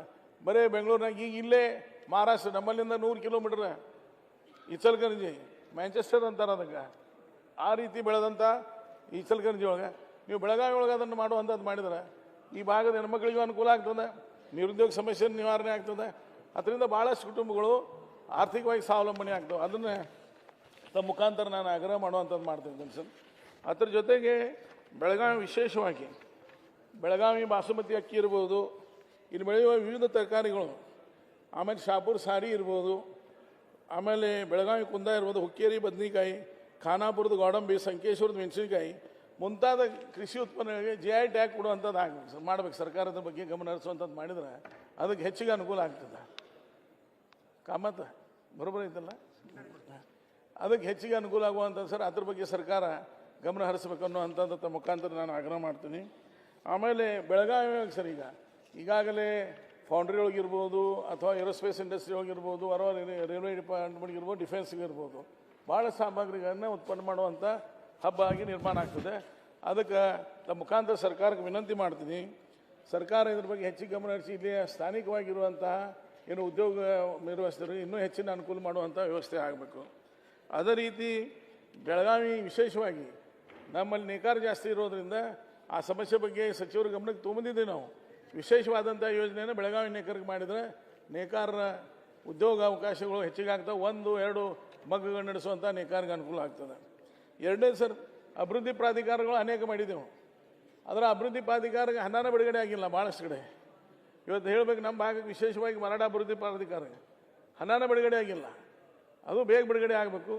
ಅದೇ ರೀತಿ ಸೌಜಿ ಸಮಾಜ ಅಂದರೆ ಪಟ್ಟೆಗಾರ ಸಮಾಜದ ಅಭಿವೃದ್ಧಿ ನಿಗಮ ಆಗಬೇಕಂತೇಳಿ ಭಾಳ ವರ್ಷದಿಂದ ಆ ಸಮಾಜದ ಬೇಡಿಕೆ ಅದ. ಸುಮಾರು 50ಕ್ಕಿಂತ ಹೆಚ್ಚು ಶಾಸಕರು ಅದನ್ನು ಸಹಿ ಮಾಡಿ ಮುಖ್ಯಮಂತ್ರಿಗೆ ನಾಳೆ ಕೊಡುವಂಥ ಇದನ್ನು ಮಾಡ್ತಾ ಇದ್ದಾರೆ. ಅದೇ ರೀತಿ ಸರ್ ಬೆಳಗಾವಿಗೆ IT ಪಾರ್ಕ್ ಸ್ಥಾಪನೆ ಆಗಬೇಕಂತೇಳಿ ಖಾಸಗಿ ನಿರ್ಣಯನ ನಾನು ಮಂಡಿಸಿದ್ದೆ ಸರ್. ಸುಮಾರು 745 ಎಕರೆ ನಮ್ಮ ಕರ್ನಾಟಕ ಸರ್ಕಾರದ ಜಮೀನು ಭಾರತ ಸರ್ಕಾರದ ಡಿಫೆನ್ಸ್ ಕೈಯಲ್ಲಿದೆ, ಅದನ್ನು ವಾಪಸ್ ತಗೊಂಡು ಅಲ್ಲಿ ಪಾರ್ಕ್ ನಿರ್ಮಾಣ ಮಾಡ್ಬೇಕಂತೇಳಿ ನಮ್ಮ ಸರ್ಕಾರ ಇದ್ದಾಗೂ ಪ್ರಯತ್ನ ಅಂದರೂ ಯಶಸ್ವಿ ಆಗಿಲ್ಲ. ತಮ್ಮ ಮುಖಾಂತರ ನಾನು ಮುಖ್ಯಮಂತ್ರಿಗಳ ಗಮನಕ್ಕೆ ತೊಗೊಂಡ್ಬರ್ತೀನಿ. ಒಂದು ಕೇಂದ್ರ ಸರ್ಕಾರದ ನಮ್ಮ ಡಿಫೆನ್ಸ್ ಮಿನಿಸ್ಟರ್ ಜೊತೆಗೆ ಇದನ್ನು ಮಾತನಾಡಿ ಆ ಜಾಗವನ್ನು ವಾಪಸ್ ತಗೊಂಡು ಹಾರ್ಡ್ವೇರ್ ಪಾರ್ಕ್ನೇ ಮಾಡ್ಬೋದು, IT ಪಾರ್ಕ್ ಮಾಡ್ಬೋದು. ಸುಮಾರು 745 ಹೈವೇಗೆ ಹತ್ತಿರುವಂಥದ್ದು ಬಹುತೇಕ ಕರ್ನಾಟಕನಾಗ ಎಂದಿದೆ ಸರ್.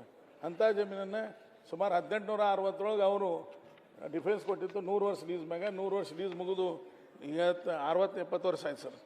ಅದು ಆತಂದ್ರೆ ನಮ್ಮ ಭಾಗನಾಗ ಇರುವಂಥ ನಿರುದ್ಯೋಗ ಯುವಕರಿಗೆ ದೊಡ್ಡ ಅನುಕೂಲ ಆಗ್ತದೆ. ವೈದ್ಯಕೀಯ ಸೌಲಭ್ಯ ಈಗಾಗಲೇ ನಾನು ಹೇಳಿದ್ದೇನೆ ಸರ್. ನಮ್ಮದು ವಿಶೇಷವಾಗಿ ವರ್ಕರ್ ಬಗ್ಗೆ ಹೆಚ್ಚಿಗೆ ನಾನು ತಮ್ಮ ಗಮನಕ್ಕೆ ತುಂಬುವಂಥದ್ದು ಮಾಡಿದ್ದೀನಿ. ಯಾಕಂದ್ರೆ ನನ್ನ ಭಾಗನಾಗ ಉದ್ಯಮ ಆಗಿರುವಂಥ 70-80% ಜನ ನನ್ನಲ್ಲೇ ಇರ್ತಾರೆ. ಹೀಗಾಗಿ ಅದನ್ನು ಅದೇ ರೀತಿ ಒಳಚರಂಡಿ ಬಗ್ಗೆ ಭೈರತಿ ಸುರೇಶ್ ಸಾಹೇಬರಿಗೆ ನಾನು ಗಮನಕ್ಕೆ ತರುವಂಥದ್ದು ಮಾಡ್ತೀನಿ. ಈಗಾಗಲೇ ನಮ್ಮ ನಗರ ಅಭಿವೃದ್ಧಿಗೆ 200 ಕೋಟಿ ರೂಪಾಯಿ ಒಂದೂವರೆ ವರ್ಷ ಮ್ಯಾಗ ಆಯಿತು, ಅದು ಇನ್ನೂ ಬಿಡುಗಡೆ ಆಗಿಲ್ಲ. ಬೇಗ ಬಿಡುಗಡೆ ಮಾಡಿದರೆ ಟೆಂಡರ್ಗಳು ಇನ್ನೂ ಪೂರ್ಣ ಪ್ರಮಾಣ ಆಗಿಲ್ಲ. ಅದನ್ನು ಬೇಗ ಮಾಡಿಕೊಟ್ರಂದ್ರೆ ನಮಗೆ ಇನ್ನೂ ನಗರ ಅಭಿವೃದ್ಧಿಗೆ ಹೆಚ್ಚಿಗೆ ಅನುಕೂಲ ಆಗ್ತದೆ. ಒಳಚರಂಡಿಗೆ ಸುಮಾರು 1164 ಕೋಟಿ ರೂಪಾಯಿ ಬೇಕಾಗ್ತದೆ ಸರ್. 554 ಕಿಲೋಮೀಟರ್ ಅದನ್ನು ನಿರ್ಮಾಣ ಮಾಡುವಂಥದ್ದು. ಮಹಾನಗರ ಪಾಲಿಕೆಗೆ ಇನ್ನೂ ಹೆಚ್ಚಿನ ಅನುದಾನ ಕೊಟ್ಟರೆ ಅನುಕೂಲ ಆಗಿದೆ.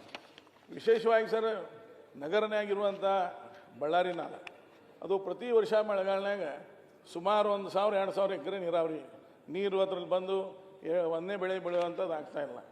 ಅದಕ್ಕೆ ಅದು ನಾಲಾ ಕಾಂಕ್ರೀಟೀಕರಣ ಮಾಡ್ಬೇಕಂಥೇಳಿ ನಮ್ಮ ಸರ್ಕಾರ ಇದ್ದಾಗೂ ನಾಗ್ಸರಿ ನಾಲ, ಲೆಂಡಿ ನಾಲ ಸುಮಾರು 117 ಕೋಟಿ ರೂಪಾಯಿ ಕ್ರಿಯಾ ಯೋಜನೆ ತಯಾರು ಮಾಡಿ ಅದಕ್ಕೆ ಅನುಮೋದನೆ ಸಿಕ್ತು. ಹೊಸ ಸರ್ಕಾರ ಬಂದ ನಂತರ ಅದನ್ನು ವಾಪಸ್ ತಗೊಳ್ಳಿ. ಅದು ಈಗಾದ್ರೂ ಅದನ್ನು ಗಮನಕ್ಕೆ ತೊಗೊಂಬಂದು ಆ ಯೋಜನೆಯನ್ನು ಜಾರಿಗೆ ತರುವಂಥದ್ದಾದ್ರೆ ರೈತರಿಗೆ ಅನುಕೂಲ ಆಗ್ತದೆ ಅನ್ನೋದನ್ನು ತಮ್ಮ ಮುಖಾಂತರ ಸರ್ಕಾರ ಗಮನಕ್ಕೆ ತೊಗೊಂಬರುವಂಥದ್ದು ಮಾಡ್ತೀನಿ. ಅದೇ ರೀತಿ ಸರ್ ವಿಶೇಷವಾಗಿ ಇನ್ನು 5 ನಿಮಿಷ ಮುಗಿಸ್ಬಿಡ್ತೀನಿ. ನಮ್ಮಲ್ಲಿ ಕ್ರೀಡಾಪಟುಗಳು ಜಾಸ್ತಿಯಾಗಿ ತಯಾರಾಗುವಂಥ ಕ್ಷೇತ್ರ ಸರ್ ನಮ್ಮದು. ಈಗಾಗಲೇ ನಮ್ಮ ಸರ್ಕಾರ ಇದ್ದಾಗ ಸುಮಾರು 40 ಎಕರೆ ಸರ್ಕಾರಿ ಜಮೀನನ್ನು ಅಟಲ್ ಬಿಹಾರಿ ವಾಜಪೇಯಿ ಕ್ರೀಡಾ ಸಂಕುಲ ನಿರ್ಮಾಣ ಮಾಡ್ರಿ ಅಂತ ಹೇಳಿ 40 ಎಕರೆ ಜಮೀನನ್ನು ನಾವು ಸರ್ಕಾರಕ್ಕೆ ಹಸ್ತಾಂತರ ಮಾಡಿದ್ವಿ. ಅದು ನಮ್ಮದು ಬಿಟ್ಟು ಬೇರೆ ಕಡೆ ಪ್ರಸ್ತಾವನೆ ಆಯಿತು, ಅದು ಆಗಲಿಲ್ಲ ನಮ್ಮಲ್ಲಿ. ಅದು ಈಗಾದ್ರೂ ಜಾಗ ಸರ್ಕಾರಕ್ಕೆ ಹಸ್ತಾಂತರ ಮಾಡಿದ್ದೈತಿ. ಅದನ್ನು ಮಾಡೋದಾದ್ರೆ ನಮ್ಮ ಭಾಗಕ್ಕೆ ಭಾಳ ದೊಡ್ಡ ಅನುಕೂಲ ಆಗ್ತದೆ ಸರ್. ಸ್ಪೋರ್ಟ್ಸ್ ಕಾಂಪ್ಲೆಕ್ಸ್ ನನಗೆ ತಿದ್ಮಟ್ಟಿಗೆ ಕರ್ನಾಟಕನಾಗ ಸ್ಪೋರ್ಟ್ಸ್ ಕಾಂಪ್ಲೆಕ್ಸ್ ಕೊಡಗುಗೊಂದು ಮಾಡ್ಬೇಕಂತ ಮಾಡಿದ್ದಾರೆ. ಎಲ್ಲಿಗೆ ಮಾಡಿದೈತೆ ನನಗೆ ಗೊತ್ತಿಲ್ಲ. ಆದರೆ ಉತ್ತರ ಕರ್ನಾಟಕನಾಗ ಯಾವುದೂ ಇಲ್ಲ ಈ ಸ್ಪೋರ್ಟ್ಸ್ ಕಾಂಪ್ಲೆಕ್ಸ್. ಇದನ್ನು ಮಾಡಿದರೆ ನಮ್ಮ ಭಾಗಕ್ಕೆ ದೊಡ್ಡ ಅನುಕೂಲ ಆಗ್ತದೆ ಸರ್. ಒಂದು 2 ನಿಮಿಷನಾಗ ಸರ್ ನಮ್ಮಲ್ಲಿ ಅಧ್ಯಕ್ಷರೇ, ನಮ್ಮಲ್ಲಿ ಆದಂಥ ಕ್ರೀಡಾಪಟುಗಳ ಬಗ್ಗೆ ತಮ್ಮ ಗಮನಕ್ಕೆ ತೊಗೊಂಬರೋಂಥದ್ದು. ಕ್ರೀಡೆಯಲ್ಲಿ ಬೆಳಗಾವಿನಾಗ ಒಲಿಂಪಿಕ್ನಾಗ ಸರ್ ಫಸ್ಟ್ ಒಲಿಂಪಿಕ್ 1920ನೇ ಒಲಿಂಪಿಕ್ನಾಗ ಏನು ಅಟಾರಿಯಾ ಒಲಿಂಪಿಕ್ದಲ್ಲಿ ಬೆಳಗಾವಿಯ ಪಡೆಯಪ್ಪ ಚೌಗನೆ ಭಾಗವಹಿಸಿದೆ ಸರ್. ಅದು ನಾರ್ಮನ್ ಪಿಚಾರ್ಡ್ ಅಂತ ಹೇಳಿ ತಪ್ಪ ಉಲ್ಲೇಖ ಆಗಿದ್ದ ಮೊದಲನೇ ಭಾರತೀಯ ಒಲಿಂಪಿಕ್ದಲ್ಲಿ ಭಾಗವಹಿಸಿದ್ದ ಅಂತೇಳಿ. ಖರೆ ಭಾಗವಹಿಸಿದ ಬೆಳಗಾವಿ ಕ್ರೀಡಾಪಟು PD ಚೌಗನೆ. ಅದು ಒಂದು ಸುಧಾರಣೆ ಆಗಬೇಕಿದೆ ಸರ್. ಅದ್ರ ಜೊತೆಗೆ ಬಂಡು ಪಾಟೀಲ್ ಅಂತೇಳಿ ಹಾಕಿ ಪ್ಲೇಯರ್ ಆಗಿರೋದು ಸರ್.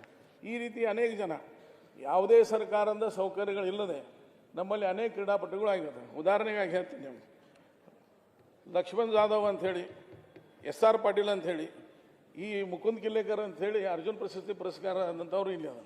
ಈ ರೀತಿ ಅನೇಕ ಜನ ವಿಶೇಷವಾಗಿ ನಮ್ಮಲ್ಲಿ ಕ್ರಿಕೆಟ್ ಇರ್ಬೋದು. ಅದೇ ರೀತಿ ಒಲಿಂಪಿಕ್ನಾಗ ಕನಸನ್ನು ತಗೊಂಡಂಥದ್ದು Mister India Sunil Aptekar, Mister India Ranjit Killekar, Eklavya kho kho ಪುರಸ್ಕೃತ ಶ್ಯಾಮಲಾ ಪಾಟೀಲ್, ರಾಘವೇಂದ್ರ ಅನ್ವೇಕರ್, ರಾಜೇಶ್ ಹಿಂದೆ. ಸ್ಪೋರ್ಟ್ಸ್ ಅಂದ್ರೆ ಒಂದೇ ಅಲ್ಲ ಸರ್, ಕ್ರಿಕೆಟ್ ಅಷ್ಟೇ ಅಲ್ಲ, ನಮ್ಮಲ್ಲಿ ಸ್ವಿಮ್ಮಿಂಗ್ನಾಗಿರ್ಬೋದು, ಬೇರೆ ಬೇರೆ ಆಟ ಒಳಗೂ ದೊಡ್ಡ ಮಟ್ಟದ ರಾಷ್ಟ್ರ ಮತ್ತು ಅಂತಾರಾಷ್ಟ್ರೀಯ ಮಟ್ಟದಲ್ಲಿ ಕ್ರೀಡಾಪಟುಗಳು ನಿರ್ಮಾಣ ಆಗಿದ್ದಾರೆ. ಸರ್ಕಾರದ ಸಹಾಯ ಇಲ್ಲದೇ ಆರ್ಥಿಕವಾಗಿರ್ಬೋದು ಅಥವಾ ಟ್ರೈನಿಂಗ್ ದೃಷ್ಟಿಯಿಂದ ಇರ್ಬೋದು, ಯಾವುದಿಲ್ಲ. ಅದಕ್ಕೆ ನಾವು ಕ್ರೀಡಾ ಸಂಕುಲ ನಿರ್ಮಾಣ ಮಾಡ್ರಿ ಅಂತ ಹೇಳ್ತೇವೆ. ಏಕಲವ್ಯ ಪುರಸ್ಕಾರ ತೊಗೊಂಡಂಥವ್ರು ತ್ರಿವೇಣಿ ಸಿಂಗ್ ಅಂತೇಳಿ ಜುಡೋನ್ಯಾಗ, ರೋಹಿಣಿ ಪಾಟೀಲ್, ಮಲಪ್ರಭಾ ಜಾಧವ್, ಋತುಜಾ ಮುಲ್ತಾನಿ, ಶ್ರೀಧರ್ ಮಾಳ್ಗಿ. ಅಂತಾರಾಷ್ಟ್ರೀಯ ಈಜುಪಟು sir Rutuja Pawar, Ashwini Mohite, Rahul Kutre, Ashwini Kulkarni, Rajesh Shinde, table tennis Maitri ಬಯಲ್ನವರು ಸರ್, ನ್ಯಾಷನಲ್ ಇಂಟರ್ನ್ಯಾಷನಲ್ ಲೆವೆಲ್ನಾಗ ಆಡಿದಂಥ ಅನೇಕ ಜನ ಕ್ರೀಡಾಪಟುಗಳು ಬೆಳಗಾವಿಯಲ್ಲಿ ತಯಾರಾಗಿದ್ದಾರೆ. ಆದರೆ ಇವ್ರು ಯಾರೋ ಸರ್ಕಾರದಿಂದ ಭಾಳಷ್ಟು ಸಹಾಯ ಇಲ್ಲದನ್ನ ಇಲ್ಲಿ ನಿರ್ಮಾಣ ಆದಂಥವ್ರು. ಕುಮಾರಿ ಕಾಲಭೈರವಿ, ಬ್ಯಾಡ್ಮಿಂಟನ್ ಉಮಾಶ್ ಕೋಟೆ, ಕ್ರಿಕೆಟ್ ಸರ್ ನಮ್ಮಲ್ಲಿ ಕ್ರಿಕೆಟ್ ಸ್ಟೇಡಿಯಂ ಅದ. ಆದರೆ ಅಂತಾರಾಷ್ಟ್ರೀಯ ದರ್ಜೆ ಕ್ರಿಕೆಟ್ ಸ್ಟೇಡಿಯಂ ಇದ್ರೂ ಸಹ ಸುಮಾರು ಒಂದು 10 ರಿಂದ 15 ಕೋಟಿ ರೂಪಾಯಿ ಅನುದಾನ ಬೇಕಂತ. ಅದು ಸರ್ಕಾರ ಅಲ್ಲ, ನಾನು ಮುಖ್ಯಮಂತ್ರಿಯವ್ರಿಗೆ ವಿನಂತಿ ಮಾಡ್ತೀನಿ, ವೆಂಕಟೇಶ್ ಪ್ರಸಾದ್ ಅವ್ರಿಗೆ ಹೇಳಿದ್ರೆ BCCI ಮುಖಾಂತರ 10 ರಿಂದ 15 ಕೋಟಿ ರೂಪಾಯಿ ಇನ್ನೇನು ಬಾಕಿ ಉಳಿದಂಥ ಕೆಲಸ ಅದ, ಅದು ಅವನ ಅನುದಾನ ಬಿಡುಗಡೆ ಮಾಡಿದ್ರೆ ನಮ್ಮಲ್ಲಿ 2020 ಆಮೇಲೆ IPL ಮ್ಯಾಚ್ಗಳನ್ನು ಇಲ್ಲಿ ಪ್ರಾರಂಭ ಮಾಡ್ಬೋದು. ನನಗೆ ತಿಳಿದ ಮಟ್ಟಿಗೆ ಬೆಂಗಳೂರಿನಲ್ಲಿರುವಂತಹ ಚಿನ್ನಸ್ವಾಮಿ ಸ್ಟೇಡಿಯಂ 65 ಯಾರ್ಡ್ ಅದ ಸರ್, ನಮ್ಮದು 72 ಯಾರ್ಡ್ ಅದ ಸರ್. ಇಲ್ಲಿ ಮನೆ ಪತ್ರಕರ್ತರು ಕೆಲವೊಂದು ಜನ ಆಡಿದಾರೆ ನಮ್ಮಲ್ಲಿ ಕ್ರಿಕೆಟ್ ಮ್ಯಾಚ್, ನಮ್ಮ ಸ್ಟೇಡಿಯಮನ್ನು ನೋಡಿದಾರೆ. ಅಂತಾರಾಷ್ಟ್ರೀಯ ಈಗಾಗಲೇ ರಂಜಿ ಟ್ರೋಫಿ ಮ್ಯಾಚ್ಗಳು ಆಗ್ತಾ ಇದಾವೆ ಸರ್. ಆದರೆ ಅಂತಾರಾಷ್ಟ್ರೀಯ ಮ್ಯಾಚ್ ಆಗಬೇಕಾದ್ರೆ ಕೆಲವೊಂದು ಸವಲತ್ತುಗಳು ಇನ್ನೂ ಇಲ್ಲ. ನಮ್ಮಲ್ಲಿ ಆದಂಥ ಅಂತಾರಾಷ್ಟ್ರೀಯ ಕ್ರಿಕೆಟ್ ಪಟುಗಳು ಅಂತಂದರೆ ಅಂಧ ಕ್ರಿಕೆಟ್ ಪಟು ಸುನೀಲ್ ಪಾಟೀಲ್, ರಂಜಿ ಆಟಗಾರ ದೀಪಕ್ ಚೌಗಲೆ, ಸುಭಾಷ್ ಶಂಕರಾಕರ್, ಮಿಲಿಂದ್ ಚೌಹಾಣ್, ರೋನಿತ್ ಮೊರೆ, ರೋಹನ್ ಕದಮ್, ಸಂಜಯ್ ಸಾತಿರಿ, ಈ ರೀತಿ ಅನೇಕ ಜನ ಅಂತಾರಾಷ್ಟ್ರೀಯ ಮಟ್ಟನಾಗ ನಮ್ಮಲ್ಲಿ ಬೆಳಕನ್ನು ಚೆಲ್ಲಿದ್ದಾರೆ ಸರ್. ಅದಕ್ಕೆ ತಮ್ಮ ಮುಖಾಂತರ ನಾನು ಸರ್ಕಾರಕ್ಕೆ ವಿನಂತಿ ಮಾಡ್ತೀನಿ, ಅಂತಾರಾಷ್ಟ್ರೀಯ ಮಟ್ಟದ ಏನು ಒಂದು ಸ್ಪೋರ್ಟ್ಸ್ ಕಾಂಪ್ಲೆಕ್ಸ್ ಏನು ಮಾಡಬೇಕು, ಅದ್ರ ಜೊತೆಗೆ ಕ್ರಿಕೆಟ್ ಸ್ಟೇಡಿಯಮ್ಗೆ BCCI ಆಗ್ರಹ ಮಾಡಿ ಹಣ ಬಿಡುಗಡೆ ಮಾಡುವಂಥದ್ದು ಮಾಡಿದರೆ ನಮ್ಗೆ ಅನುಕೂಲ ಆಗ್ತದೆ. ಎರಡನೇದು ಪ್ರವಾಸಿ ಸ್ಥಾನ ಸರ್, ವಿಶೇಷವಾಗಿ ಬೆಳಗಾವಿ ಮತ್ತು ಖಾನಾಪುರ ಇರುವಂಥ ಪ್ರವಾಸಿ ಸ್ಥಾನಗಳನ್ನು, ಜಿಲ್ಲೆಯಲ್ಲಿರುವಂಥ ಪ್ರವಾಸಿ ಸ್ಥಾನಗಳನ್ನು ಅಭಿವೃದ್ಧಿಪಡಿಸಿದ್ರೆ ಪ್ರವಾಸಿಗರು ಭಾಳ ಜನ ನಮ್ಮಲ್ಲಿ ಬಂದು ನಮ್ಮಲ್ಲಿ ಲೋಕಲ್ ಜನರಿಗೆ ಅನುಕೂಲ ಆಗ್ತದೆ, ಉದ್ಯೋಗ ಅವಕಾಶ ಆಗ್ತದೆ. ನಮ್ಗೆ ಅಡ್ವಾಂಟೇಜ್ ಇದೆ ಸರ್. ನವಂಬರ್, ಡಿಸೆಂಬರ್, ಜನವರಿ, ಫೆಬ್ರವರಿ ಸುಮಾರು 50ರಿಂದ 60 ಲಕ್ಷ ಜನ ಗೋವಾಗೆ ಬರ್ತಾರೆ ಸರ್. ಗೋವಾ ಬಾರ್ಡರ್ ನಮ್ಮದು 30 ಕಿಲೋಮೀಟರ್ ಸರ್, ಪಣಜಿ 100 ಕಿಲೋಮೀಟರ್ ಆಗ್ತದೆ. ಇಲ್ಲಿರುವಂಥ ಪ್ರವಾಸಿ ಸ್ಥಾನಗಳ ಬಗ್ಗೆ ಪ್ರಚಾರ ಪ್ರಸಾರ ಮಾಡಿದರೆ ಭಾಳ ಜನ ಬೆಳಗಾವಿಗೆ ಬರುವಂಥದ್ದು ಆಗ್ತದೆ. ಉದಾಹರಣೆಯಾಗಿ ಬೆಳಗಾವಿಯಲ್ಲಿರುವಂತಹ ಒಂದು ಟೂರಿಸಂ ಮಾಡ್ಬೋದು ಸರ್. ಒಂದು ಧಾರ್ಮಿಕ ಪ್ರವಾಸಿ ಸ್ಥಾನ, 2 ನೈಸರ್ಗಿಕ ಮತ್ತು ಐತಿಹಾಸಿಕ ಪ್ರವಾಸಿ ಸ್ಥಾನ, ಪ್ರವಾಸಿ ಕೇಂದ್ರಗಳನ್ನು ಅಭಿವೃದ್ಧಿಪಡಿಸುವಂಥದ್ದು. ಈಗ ನಮ್ಮಲ್ಲಿ ವಿಶೇಷವಾಗಿ ಹಿಡ್ಕಲ್ ಡ್ಯಾಮ್ ಅದ, ಗೋಕಾಕ್ ಫಾಲ್ಸ್ ಅದ, ಅಶೋಕ ಅದ. ಅಶೋಕ ಬಗ್ಗೆ ಹೇಳ್ಬೇಕಂದ್ರೆ ಸರ್, ಹಿಂದೆ ಅಭಿಮಾನ್ ಪಿಕ್ಚರ್ ಬಂದಿತ್ತು, ಹಿಂದಿ ಪಿಕ್ಚರ್, ಅಮಿತಾಬ್ ಬಚ್ಚನ್ ಮತ್ತು ಜಯಾ ಭದೂರಿ ಅವರು ಇಲ್ಲಿ ಫಿಲ್ಮ್ ಶೂಟಿಂಗ್ ಆಗಿದ್ದು, ಬಹುತೇಕ ಪೂರ್ವ ಶೂಟಿಂಗ್ ಆಗಿದ್ದು ಆ ಅಶೋಕದಲ್ಲಿ. ಈ ರೀತಿ ನಿಸರ್ಗರಮ್ಯ ಕ್ಷೇತ್ರಗಳು ಬೆಳಗಾವಿ ನಗರ ಸುತ್ತಮುತ್ತಿರುವಂಥದ್ದು ಬೆಳಗಾವಿ ತಾಲೂಕು. ಅದೇ ರೀತಿ ಹಲಸಿ, ಕಿತ್ತೂರು, ಬೈಲಹೊಂಗಲ್, ಸಂಗೊಳ್ಳಿ, ಸಿರಸಂಗಿ ಅಂತ ಅನೇಕ ಧಾರ್ಮಿಕ ಕ್ಷೇತ್ರಗಳು ಅದಾವೆ. ಯಲ್ಲಮ್ಮಗುಡಿ ಇರ್ಬೋದು, ಚಿಂಚಲಿ ಮಾಯಾಕ್ ಇರ್ಬೋದು, ಗೋಡ್ಚಿ ಇರ್ಬೋದು. ಅಲ್ಲಿ ಸರ್ಕಾರ ಮೂಲಭೂತ ಸೌಕರ್ಯಗಳನ್ನ ಅಭಿವೃದ್ಧಿಪಡಿಸೋ ಗಮನ ಕೊಟ್ಟರೆ ಹೆಚ್ಚಿಗೆ ಅನುಕೂಲ ಆಗ್ತದೆ ಸರ್. ಅದೇ ರೀತಿ ನಮ್ಮಲ್ಲಿ ಧಾರ್ಮಿಕ ಕ್ಷೇತ್ರ ವಿಶೇಷವಾಗಿ ಬೆಳಗಾವಿ ಕಲಾವತಿ ಹರಿಮಂದಿರ ಇರ್ಬೋದು, ಕಪಿಲೇಶ್ವರ ಮಂದಿರ ಇರ್ಬೋದು, ಈ ರೀತಿ ಅನೇಕ ಇನ್ನೂ ಭಾಳ ಅದಾವೆ ಸರ್. ನಾನು ಹೆಚ್ಚಿಗೆ ಅದ್ರ ಬಗ್ಗೆ ಗಮನ ಕೊಡೋದಿಲ್ಲ, ಗಮನ ಹೇಳೋದು ತಮ್ಮ ಗಮನಕ್ಕೆ ತರೋದಿಲ್ಲ. ಬೆಳಗಾವಿ ಜಿಲ್ಲೆಯ ವಿಶೇಷವಾಗಿ ಚಿಕ್ಕಲೆ, ಅಶೋಕ, ವಜ್ರಪು, ಕಿನೆ ಫಾಲ್ಸ್, ಗೊಡ್ಚಿನಮಲ್ಕಿ ಫಾಲ್ಸ್, ಈ ರೀತಿ ಸುಮಾರು ಬೆಳಗಾವಿ ಮತ್ತು ಖಾನಾಪುರ ತಾಲೂಕಿನಾಗ 10 ರಿಂದ 15 ಫಾಲ್ಸ್ಗಳು ಅದಾವೆ ಸರ್. ಅದು ಫಾಲ್ಸ್ದೊಂದು ಸರ್ಕಿಟ್ ಮಾಡಿದ್ರೆ ದೊಡ್ಡ ಅನುಕೂಲ ಆಗ್ತದೆ. ಆದರೆ ಅದು ಟೂರಿಸಂ ಡಿಪಾರ್ಟ್ಮೆಂಟ್ ಮತ್ತು ಫಾರೆಸ್ಟ್ ಡಿಪಾರ್ಟ್ಮೆಂಟ್ದವ್ರು ಕೂಡಿ ಅದನ್ನು ಸಂಯುಕ್ತವಾಗಿ ವಿಚಾರ ಮಾಡಿದರೆ ನನ್ನ ಲೆಕ್ಕಲೆ ಈ ಇಡೀ ರಾಜ್ಯನಾಗ ಏನು ಫಾಲ್ಸ್ ಒಂದು ಕಡೆ ಅದಾವ, ಇಲ್ಲಿ ಕಾಡಿನಲ್ಲಿರುವಂತಹ ಅನೇಕ ಫಾಲ್ಸ್ಗಳು ಇವತ್ತು ಜನ ಹೋಗ್ತಾರೆ ನೋಡಲಿಕ್ಕೆ, ಅದು ಸರಿಯಾದ ಸಂಚಾರ ವ್ಯವಸ್ಥೆ ಇಲ್ಲ. ಫಾರೆಸ್ಟ್ ರೂಲ್ಸನ್ನು ಮೇಂಟೈನ್ ಮಾಡಿ ಇಲ್ಲಿ ಅಭಿವೃದ್ಧಿಪಡಿಸುವಂಥ ಅವಕಾಶಗಳು ಅನೇಕ ಅದಾವೆ. ಅದಕ್ಕೆ ಅವತನ್ನ ಇದನ್ನು ಮಾಡುವಂಥದ್ದು. ಐತಿಹಾಸಿಕ ಸ್ಥಳ ಸರ್ ನಂದಗಡ ಇರ್ಬೋದು, ಆಮೇಲೆ ವಿಶೇಷವಾಗಿ ನಮ್ಮ ಬೆಳಗಾವಿಯಲ್ಲಿ ವಿವೇಕಾನಂದ ಅವರು ಬಂದಂಥ 13 ದಿವಸ ಇದ್ದಂತಹ ಸ್ಥಳ ಇರ್ಬೋದು, ಅವರು ಅಭಿವೃದ್ಧಿಪಡಿಸಿದ್ದಾರೆ, ಸರ್ಕಾರದಿಂದ ಏನಾಗಿಲ್ಲ. ಅದಕ್ಕೆ ಇದ್ರ ಪ್ರಚಾರ ಪ್ರಸಾರ ಹೆಚ್ಚಿಗೆ ಮಾಡುವಂಥದ್ದು ಆತಂತಂದ್ರೆ ಇನ್ನೂ ಹೆಚ್ಚಿಗೆ ಅನುಕೂಲ ಆಗ್ತದೆ ಸರ್. ನಮ್ಮಲ್ಲಿ ಕುಮಾರ ಗಂಧವರು ನಮ್ಮವರ, ಆಮೇಲೆ ಕಮ್ಮಾರ್ ಅವರು ನಮ್ಮವರ, ಚಿತ್ರರಂಗನಾಗ ಚರಣ್ ರಾಜ್ ಇರ್ಬೋದು, ಅತುಲ್ ಕುಲಕರ್ಣಿ ಇರ್ಬೋದು, ಹೇಮಂತ್ ಬಿರ್ಜೆ ಇರ್ಬೋದು, ಅಶೋಕ್ ಸರ್ವಾ ಇರ್ಬೋದು, ಲಕ್ಷ್ಮೀ ಇರ್ಬೋದು, ಇಲ್ಲಿ ಬೆಳಗಾವಿಯಲ್ಲಿ ಆದಂಥವ್ರು. ಇನ್ನು ಹೆಚ್ಚಿಗೇನು ಹೇಳೋದಲ್ಲ ಸರ್, ಓಕೆ, ಎಲ್ಲ ಕಲಾಕಾರ ಇಲ್ಲೇ ಇರೋರು. ಸರಿ, ಎರಡನೇದು ಲಾಸ್ಟ್ ಹೇಳಿ ಮುಗಿಸ್ಬಿಡ್ತೀನಿ. ವಿಧಾನಸೌಧ ಆದ ನಂತರ ಸರ್ ಜನ ಬೆಳಗಾವಿ ಜನರು ಏನು ಅಪೇಕ್ಷೆ ಪಟ್ಟಿದ್ರು, ಉತ್ತರ ಕರ್ನಾಟಕ ಜೊತೆಗೆ ಬೆಳಗಾವಿ ಅಭಿವೃದ್ಧಿ ಆಗ್ತದೆ. ಯಾಕಂದ್ರೆ 40-50 ವರ್ಷ ಗಡಿ ಸಮಸ್ಯೆ ಇದ್ದಾಗಿಂದ ಬೆಳಗಾವಿ ಅಭಿವೃದ್ಧಿಗೆ ಕಡೆಗಣಿಸಿದ್ದದ ಸರ್ಕಾರ ಇಲ್ಲೇ ಬಂದಿದ್ದರಿಂದ ನಮ್ಮ ಸಮಸ್ಯೆಗಳು ಬಗೆಹರ್ತವೆ. ವಿಶೇಷವಾಗಿ ಉದ್ಯೋಗ ಅವಕಾಶಗಳು ಹೆಚ್ಚಿಗೆ ಆಗ್ತವೆ, ಅವು ಯಾವುವೂ ಆಗಲಿಲ್ಲ. ಮತ್ತು ನಮ್ಮಲ್ಲಿ ಜಾತ್ರೆ ಇರ್ತದೆ ಸರ್, ಜನ ಅಂತಾರೆ ನಾ ಅಂತ ಇಲ್ಲ, ಜಾತ್ರೆಗೆ ಒಂದು 7 ದಿವಸ 10 ದಿವಸ ಜಾತ್ರೆ ಇರ್ತದೆ ಸರ್. ಯಲ್ಲಮ್ಮಗುಡ್ದಿರ್ಬೋದು, ಚಿಂಚಲಿ ಮಾಯಾಗ್ದಿರ್ಬೋದು. ಟೂರಿಂಗ್ ಟ್ಯಾಕೀಸ್ ತೊಗೊಂಬರ್ತಾರೆ ಸರ್ ಮಾಲಕರು, 10 ದಿವಸ ಹಾಕ್ತಾರೆ, ಆಮೇಲೆ ಟೆಂಟ್ ಕಿತ್ಕೊಂಡು ಹೋಗ್ತಾರೆ. ಹಂಗೆ ಬೆಳಗಾವಿ ಅಧಿವೇಶನ ಆಗತ್ತದ ಜನರ ಅಭಿಲಾಷೆ ಸರ್. ಅದು ಆಗಬಾರ್ದು ಅನ್ನುವಂಥದ್ದು ತಮ್ಮ ಮುಖಾಂತರ ಗಮನಕ್ಕೆ ತರುವಂಥದ್ದು ಮಾಡ್ತೀನಿ. ಇನ್ನು ಸರ್ಕಾರ ಯಾವ ರೀತಿ ಐತಿ ಏನೈತಿ ಅದ್ರ ಬಗ್ಗೆ ಒಂದು ಕವನ ಹೇಳಿ ನನ್ನ ಮಾತು ವಿರಾಮ ಕೊಡ್ತೀನಿ. ಪರಮೇಶ್ವರ್ ಸಾಹೇಬ್ರೆ ಕೇಳ್ರೆ ಅನುಕೂಲ ಆಗ್ತೈತಿ, ಯಾಕಂತ ನಾವು ಹಿರಿಯರು. ನಮ್ಮ ಸರ್ಕಾರದ ಪರಿಸ್ಥಿತಿ, ನಮ್ಮ ಪರಿಸ್ಥಿತಿ ಏನಾಗಿತ್ತು ಅಂದ್ರೆ, ನಾವು ಪ್ರೈಮರಿ ಶಾಲೆ ಇದ್ದಾಗ ಒಂದು ಹಾಡ ಹೇಳಿದ್ವಿ ಸರ್ ನಮಗೆ. 1 2 ಬಾಳೆಲೆ ಹರಡು, 3 4 ಅನ್ನವ ಹಾಕು, 5 6 ಬೇಳೆ ಸಾರು, 7 8 ಪಲ್ಯಕ್ಕೆ ದಂಟು, 9 10 ಎಲೆ ಮುದುರಿತ್ತು, 1 ರಿಂದ 10 ಹೀಗಿತ್ತು, ಊಟದ ಆಟ ಮುಗಿದಿತ್ತು. ಇದು ಅವಾಗಿತ್ತು ಸರ್. ಈ 1 ತಿಂಗಳಿಂದ ಹಾಡು ಬೇರೆ ಆಗಿತ್ತು ಸರ್. 1 2 ಬಣ್ಣಗಳ 2, 1 2 ಬಣ್ಣಗಳ 2, 3 4 ಲೆಕ್ಕವ ಹಾಕು, 5 6 ಡಿನ್ನರವು ಜೋರು, 5 6 ಡಿನ್ನರವು ಜೋರು, 7 8 ಯಾರ ಕಡೆಗೆ ನಂಟು, 7 8 ಯಾರ ಕಡೆಗೆ ನಂಟು, 9 10 ದೆಹಲಿಗೆ 10, 9 10 ದೆಹಲಿಗೆ 10, 1 ರಿಂದ 10 ಭಿನ್ನಮತದ ಆಟ ಹೀಗಿತ್ತು, ಹೈಕಮಾಂಡ್ ತಲೆ ಕೆಡಿಸಿತ್ತು, ಕರ್ನಾಟಕವನ್ನ ಕಾಂಗ್ರೆಸ್ ಹಾಳುಗೆಡವಿತ್ತು. ಧನ್ಯವಾದ.